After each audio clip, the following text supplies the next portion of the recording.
자, 다음은 단위 수량이 되겠습니다.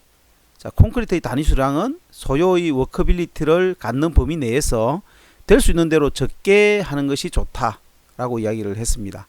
그래서 이것은 시험에 의해서 표준값으로 제시를 해 두었습니다. 어디에 제시가 되어 있느냐 하면은 우리 콘크리트 시방서에 제시가 되어 있다는 이야기입니다.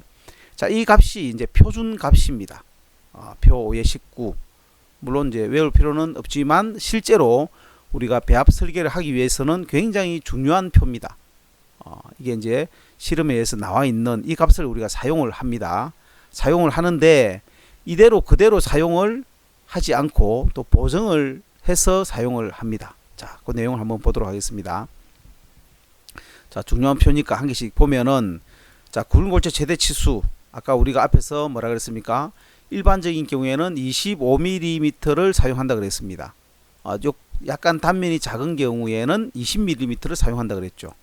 자, 그리고 단면이 좀 큰 경우, 그리고 여러분들이 나중에 집을 짓고 마당에 포장을 해야 되겠다. 자, 그럴 때는 굵은골재 최대 치수를 40mm를 사용을 합니다. 자, 그 다음에 내가 25mm를 사용하겠다 라고 이야기를 만약에 내가 마음을 먹었으면 이때 단위 굵은골재 용적은 67%로 해야 되고, 자, 이거는 이제 그 골재 용적, 단위 굵은 골재 용적입니다. 굵은 골재가 차지하는 용적을 이야기하겠죠. 자, 그 다음에 여기 보면 그 갇힌 공기, 자, 이건 1.5% 정도로 보는 겁니다. 갇힌 공기입니다. AE제를 사용하지 않는 콘크리트와 오른쪽은 AE를 사용하는 콘크리트입니다. 자, 여기서 25mm인 경우에는 요거죠. 장골재율을 41%를 해주라 하는 이야기고, 이때 단위 수량 W는 175kg을 넣어주라 그런 이야기입니다. 얼마만큼? 용적에 175kg입니까? 1m, 1m, 1m. 가로 세로 높이 1m, 1m, 1m면 부피가 얼마죠? 그렇죠. 1세제곱미터입니다. 1세제곱미터의 콘크리트를 만들기 위해서 단위 수량을 175kg을 넣어주라 하는 이야기입니다. 그 다음에 이제 AE 콘크리트를 사용하는 경우에는 굵은골재 최대 치수가 25mm라고 한다면 공기를 5% 정도 들어가게 AE제를 넣어주라 라는 이야기입니다. 그 다음에 여기 보면 양질의 AE제를 사용하는 경우, 그 다음에 또는 양질의 AE 감수제를 사용하는 경우, 자, 양질의 AE 감수제를 사용하는 경우에는 뭐라 그랬죠? 우리 앞에 혼화재료 할 때 더 물을 적게 넣어줘도 된다 그랬습니다. 자, 이 장골재율 나와 있고 단위 수량 나와 있고 장골재율 나와 있고 단위 수량 나와 있습니다. 자, 우리가 이제 여기서 비교를 한번 해볼까요? AE제를 사용하지 않는 콘크리트에서 똑같은 조건입니다. 똑같은 조건인데 AE제를 사용하지 않은 경우에는 175kg의 물을 넣어야 된다. 그렇게 이야기를 했습니다. 그리고 AE제를 사용을 했을 경우에 양질의 AE제를 사용한 경우에는 170kg을 넣어주면 된다. 즉 5kg을 줄였죠. 그 다음에 양질의 AE 감수제를 사용한 경우 얼마입니까? 160kg이죠. 자, 이거는 10kg을 더 적게 넣어줬습니다.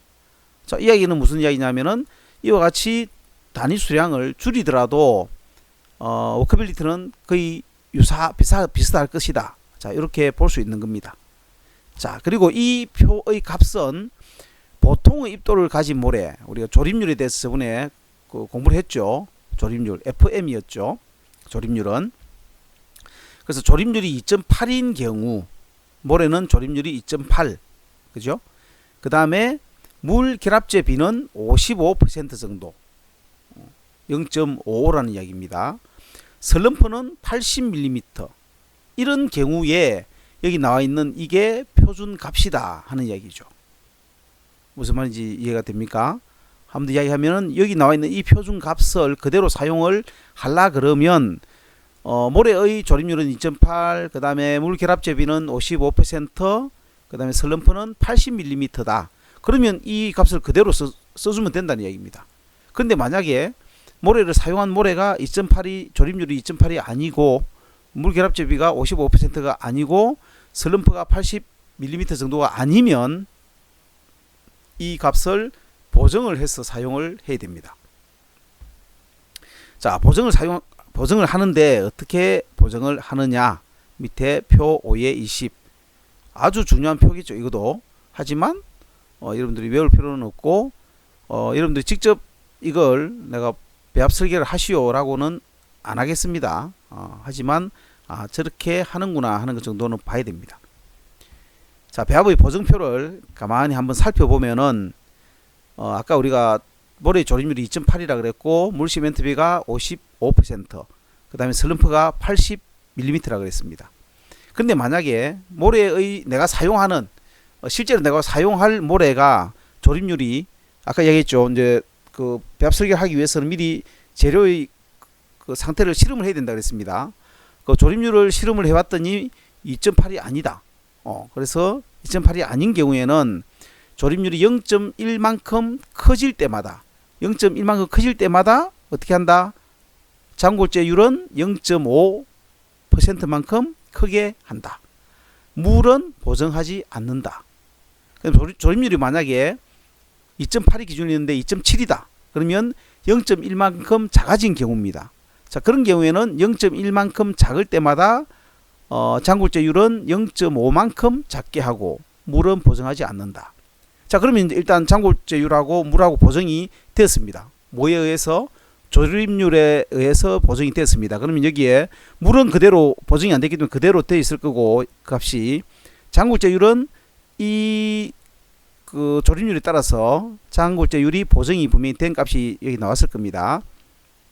그 다음에 이제 슬럼프 값을 봤습니다. 슬럼프가 얼마냐 보니까 80이면 보정할 필요 없죠. 전혀. 근데 만약 이게 90이다. 그러면 10mm만큼 커졌죠.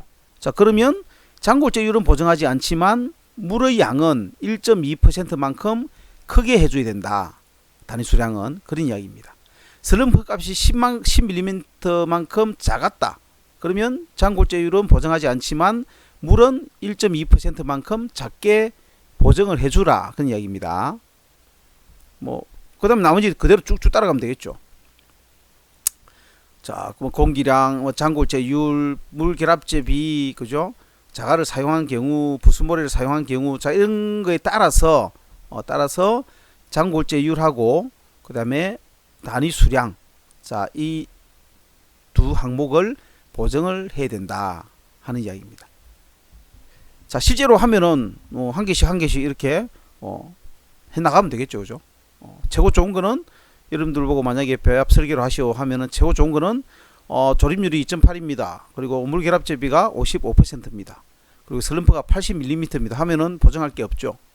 물론 이제 다른 공기량이라든지 이런 거에 따라서 보정을 할 수는 있겠죠. 자, 여기 나와 있는 공기량은 다 정해져 있죠. 자, 이렇게 할 수가 있습니다. 그 다음에 단위 시멘트량을 한번 보도록 하겠습니다. 단위 시멘트량은 단위 수량하고 물 결합제 비로부터 정해진다. 자, 이제 물의 양이 정해져 있죠. 그 다음에 물 시멘트 비가 정해져 있습니다. 그러면 아주 쉽게 단위 시멘트량을 결정을 할 수가 있을 거다. 자, 보면은 어떻게 정하면 됩니까? 여기 나오진 않다, 그죠? 자, 우리가 물 결합제 비가 있습니다. 예를 들어서 물 결합제 비가 있어. 그죠? 자, 얼마라고 정해져 있겠죠. 예를 들어서 0.5다. 근데 조금 전에 우리가 물의 양을 정했죠. 자, 물의 양을 정했기 때문에 시멘트의 양은 아주 쉽네. 그죠? 어떻게 하면 됩니까? 어떻게 하면 돼요? 여기서 C를 계산하자 그런 이야기입니다. W는 이제 물의 양인데 우리가 아는 값입니다. 자, 그러면 여기서 시멘트의 양을 계산하려고 그러면 시멘트는 어떻게 하면 돼? 간단하죠? 어떻게 하면 될까요? 자, 양변에 C를 곱해주고 양변에 0.5를 나눠주면 되죠. 맞습니까? 자, 그래서 물의 양에다가 0.5를 나눠주면 될 것이다 하는 이야기입니다. 됐습니까? 그러면 만약에 물이 뭐 예를 들어서 200kg이다. 그죠? 그러면 시멘트는 몇 킬로그램이라는 이야기죠? 얼마입니까? 400kg이 되겠죠. 자, 그래서 물 시멘트 비하고 물의 단위 수량을 알게 되면 시멘트의 단위 시멘트량, 즉 시멘트의 무게는 이렇게 간단하게 나올 수가 있습니다. 자, 그래서 여기 보면 단위 시멘트량은 소요의 강도나 내구성, 수밀성을 가지는 콘크리트를 얻도록 시험에 의해서 물 결합제 비하고 단위 수량으로부터 정하도록 규정하고 있다라고 되어 있습니다. 자, 그리고 여기 보면 일반적으로는 단위 시멘트량을 300kg 이상으로 하는 것이 좋다. 자, 여기 보면 많은 이야기들이 있죠. 자, 여기 보면 쭉 나와 있고 단위 시멘트량은 최소 300kg 이상으로 하는 것이 좋다라는 이야기가 되겠습니다. 자, 그 다음에 뭐 포장 콘크리트인 경우에는 뭐 이 정도 하는 게 표준이다라고 되어 있죠. 자, 이렇게 해서 이제 계산으로 단위 시멘트량을 한번 계산을 해 보았습니다. 자, 여기까지 하고 장골재율부터는 다음 주에 또 계속해서 수업을 하도록 하겠습니다. 자, 이번 주에도 여러분들 강의 듣느라고 고생 많았습니다. 여기까지 하겠습니다.